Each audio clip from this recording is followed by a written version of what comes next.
Ilang linggo bago magsimula ang ika-20 Kongreso, inihayag na ng ilang senador kung sino ang kanilang mapupusuan bilang susunod na Senate President. Sino kaya ang susuportahan ng Duterte Bloc ng Senado? Alamin sa ulat ni Carlene Latuna. Carlene? Iginiit ni Senador Ronald Bato de la Rosa na suportado ng Duterte 7 o ng Duterte Bloc ang muling pamumuno ni Senador Cheese Escudero bilang Senate President para sa ika-20 Kongreso. Ayon kay Senador Bato, kinabibilangan ng Duterte 7 sina Senador Bongo, Senador Robin Padilla, Senador Rodante Marcoleta, maging ang presidential sister na si Senador Amy Marcos at ang magkapatid na Villar na sina Senador Camille at Mac Villar.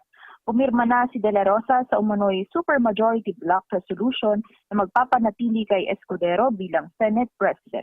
Bagamat kinumpirma na ni Senador Bato ang kanyang suporta, hindi niya pa kumpirmado kung ang kasama niya sa Duterte 7 ay nakapirma na sa resolusyon.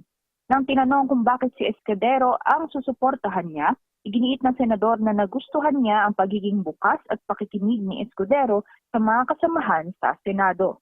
Paglilinaw niya, walang kaugnayan ang posisyon ni Escudero sa impeachment ni Vice Presidente Sara Duterte sa kanyang pagbibigay suporta kay Escudero.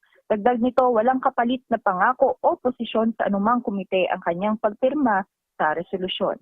Malalaman kung sino ang susunod na Senate President sa pagsisimula ng ika-20 Kongreso sa July 28. Carlene Latuna, Newsline.